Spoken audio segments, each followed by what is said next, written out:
What's up, guys? Welcome back to the shop Mini RC. I'm Ken, and we're taking this FCX24 Monster Truck Max Smasher, and we're going to put this $6 eBay motor in there. 2FMRC showed these motors a while back. He used them in the Butcher or Power Wagon. We're going to throw one in this guy here. Should be a lot quicker. It's basically the same size can, just a little bit longer. Same diameter, just a little longer. And the shaft is longer, so we'll have to cut the shaft down. But again, they're $6 on eBay. So let's get to it. We're going to pull the transmission out, and I'll show you what's inside here. So the entire transmission assembly and motor comes out with these 4 screws. So you pop out these 4 screws, and the whole thing just comes right out. The only thing you got to be careful of on this side is the transmission shift linkage. So just kind of, as you're pulling, don't just pull it straight out. You got to kind of maneuver it. Here we go. Maybe. It's kind of hard to see in there. I'm trying to show you, but you can't really see it. But yeah, you just got to kind of maneuver your little shift wire around. There we go. And it'll come out. All right. And we're going to be pulling this off as well. So let's get our soldering iron. While that heats up, we'll go ahead and pull the front off here. So we're going to have to do that anyway.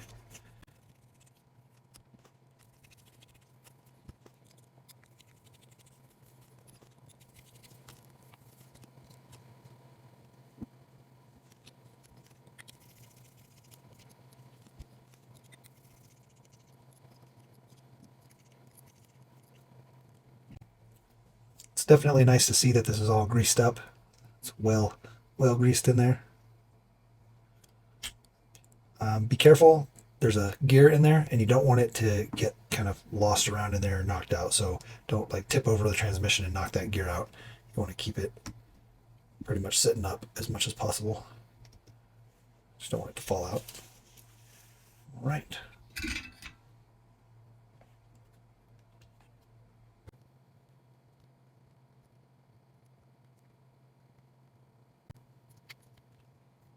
All right, so I think the toughest part of this whole process is going to be getting the pinion off without damaging the motor, and then getting it onto the new motor without damaging that motor. We have had good luck using wire clippers like these. You don't want to use your good ones. We kind of have a set for that are kind of messed up, so you can kind of put them in there and try to work it out because they're thin. You can even flip it over. Let's see here. That way you don't damage the pinion itself. And ideally, you just got to be careful. You don't want to pull the rod out of the motor. I've actually had that happen before. The best way to do it, obviously, is to have a pinion puller. But we do not all have the luxury of having a pinion puller.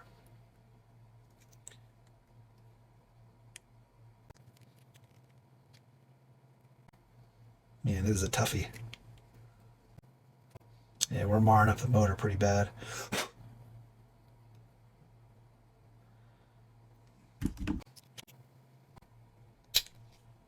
All right, we got it off.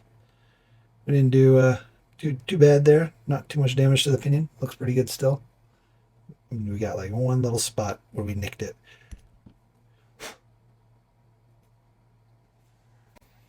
Did kind of mar up the face, I guess. I think that's a brass bushing, essentially, is what that is. I mean, motor still feels fine. Probably still be totally usable. Yeah, it still feels fine. So the next thing we got to do is measure our shaft here. We're right at basically 5 millimeters.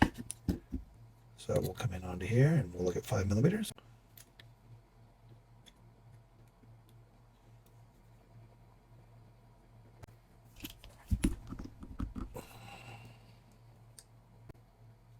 I think we're going to have to Dremel this. So we're going to Dremel this off. We'll be back. A few moments later. Man, a Dremel makes everything so much easier. I mean, it's like a required tool. So there we go. We actually made it just a little longer because it's always better to cut a little extra, not extra, cut a little less than what you think you need, just in case, because you can always go shorter, but you can never add back on. So we're just, I mean, you can barely, it's barely, but you never know. All right, let's get this thing on here. So to get this back on there, you can use a vise or a pipe wrench. We've got a nice little pipe wrench here. Just make sure you're on the back. And if you have a shaft, an exposed shaft, you want to make sure you're sitting on the shaft, because you don't want to damage the shaft and the, the part of the motor that's attached to the shaft.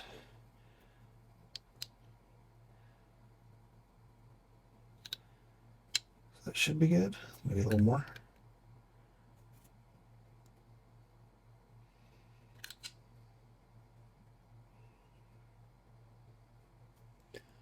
All right, awesome. Let's solder it on.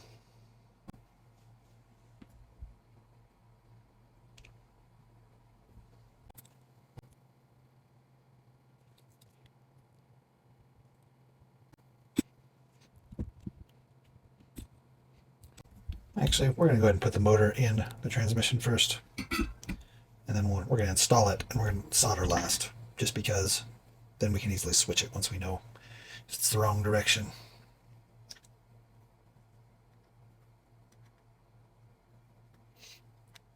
Something interesting of note about the transmission case, this hole that the pinion goes through is literally the exact size of the pinion. So if you ever wanted to put a larger pinion on there, you would have to drill that out. Oh, you know what? Interesting. Oh, I was going to say, I didn't think the motor was going to fit for some reason. It seemed like it was, the little ring was potentially smaller or larger and wouldn't go through the hole.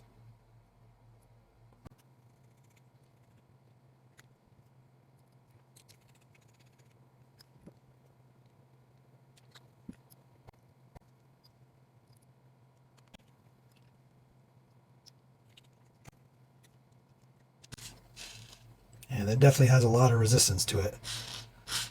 It's a heavy magnets in there.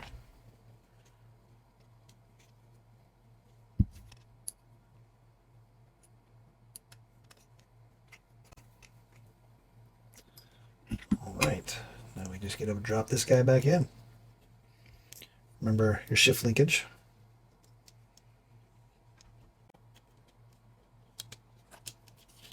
All right. And then take this opportunity to make sure your drive shafts are in phase. If you don't know what that means, I've mentioned it in tons of videos, but basically you want to make sure that this line of the drive shaft, see at this inner shaft, or the, this shaft here, the shaft that's moving, the ears are here. And so on this one, you're going to want to make sure those ears are in the same spot. So let me get this pulled out just a little bit so we can get our drive shaft in. And I'll show you. Putting a drive shaft in like this is always kind of a pain in the butt. It's almost easier to pull off the drive shaft end, but we're going to try to negotiate this.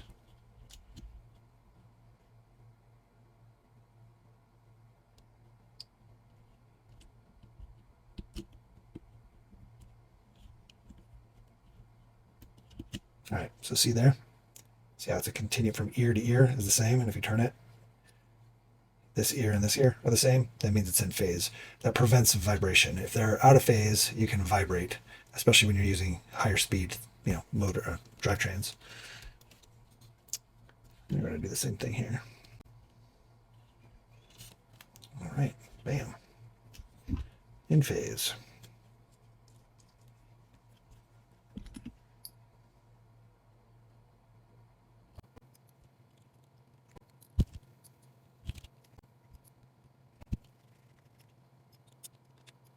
So let's see if this guy's got any juice.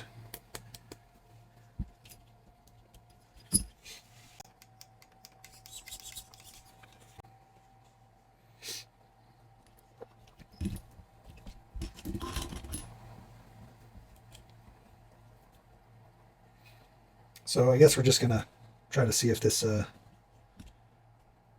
will go the right direction.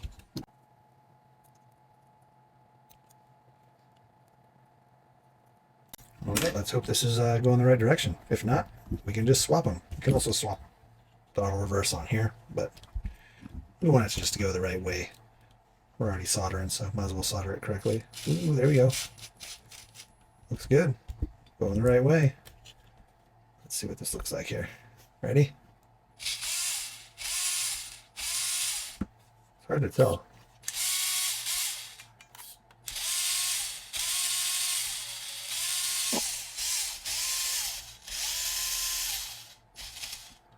Maybe it's faster.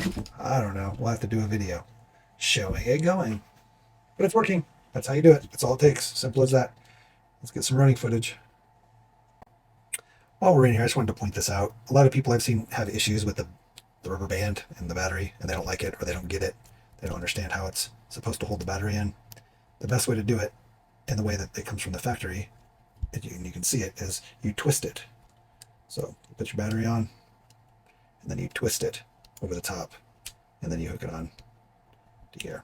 If you don't twist it, make sure it goes from side to side, then the rubber band just slides in between the battery. It doesn't hold it, so you just put that little twist in there. Come on, guys. It's simple.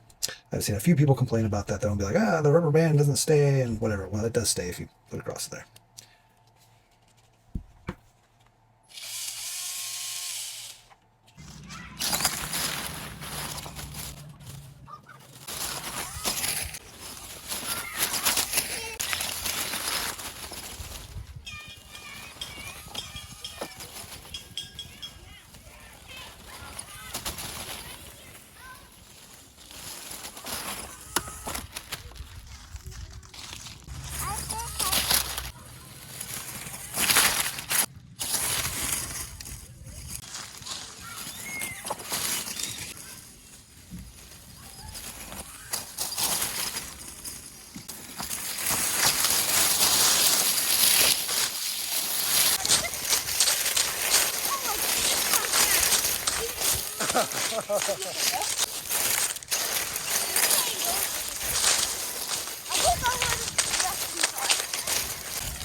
All right, guys, I hope you had fun watching that. We had a blast driving it around, that little $6 motor. And it's like $3. I think there's even, we'll put a link in the description for another one that's like $1.50 and plus shipping. It's like $3 to $4 shipping. So it comes out to about $6 if you order one. If you order like 5 of them, you save a lot. We ordered like 10. But it's a blast. This little motor, it seems to work really well in this truck. Seems to work really well in the crawler. And yeah, it just seems like an awesome deal. Great upgrade. This is the motor it should have came with. Then you have a reason to use the slow crawl or the slow speed, because if you have a kid or somebody who's not very good at driving it, you'll want to put them in slow, because it'll roll over and whatnot when if you just crank it. We also had our dual rate turned up pretty heavily, but it was a blast. And like I said, I kind of wish it would have came with that motor, but even the stock one is awesome. And again, spend $5-10, get an upgraded motor, and learn how to solder and learn how to do some of that stuff. I mean, you're not going to mess these guys up. They're not that expensive. They're easy to fix, and you can have a blast just learning how to upgrade it and stuff. We did end up breaking these guys here. These little clips. I don't know if you can see very well. We tried to glue them back on. We used some shoe glue and we used some super glue, and I don't know, they just don't seem to be holding, but we basically broke both clips. I think a lot of that had to do with nose diving it. We nose dived it a few times off the ramp. The back clips are fine, and it still holds. They do sell these clips. They come with the bumpers. It'd be nice if they sold the clips just by themselves. Then people could use them to do other mounts, other body mounts without wasting the bumpers. Not that the bumpers aren't cool, because they are, and I'm sure you could use them on tons of other things. But and what's kind of neat actually is the bumpers mount. You can see this here. The bumpers mount to the clips. So if you were to buy the clips and the bumpers, you can put them on another, like a Lexan body. Could be pretty cool. Anyway, guys, I hope you had fun. Like I said, hope you get out there and you build something, make some modifications, run your trucks, run your cars, smash them, crash them, and bash them. But don't break the expensive parts. Just these little cheap $5 ones. See you next time, guys. Oh, wait, hold on. Stop. Hold the phone. Well, I got a holder for my phone. Don't forget to like, subscribe, share, hit the notification bell. Come on. We need to hit 10,000 subs. We'll get there. We'll get there. Just going to take time. But with your help, if you're not already subbed, we'll get there much quicker. It's just a click for you, but it means the world to me. And yeah, I really appreciate all the subs. We try to answer everybody's questions in the comments all the time. I think there's literally every comment on our YouTube channel as of right now. Probably won't be when we hit 10,000. Every single comment has a reply from me. So, yeah, I appreciate everybody watching. We're doing this to try to help show newer people that they can do this stuff in the hobby. So if you know somebody who's newer to the hobby and they want to know, how do I upgrade my motor? Send them my way. Send them a link to this video. Share this video in your groups so that other people who are new, they can also see how easy this stuff is to do. Why don't you put cheap motors work in the comments below? Just to let me know you've been here watching the whole time. Cheap motors work.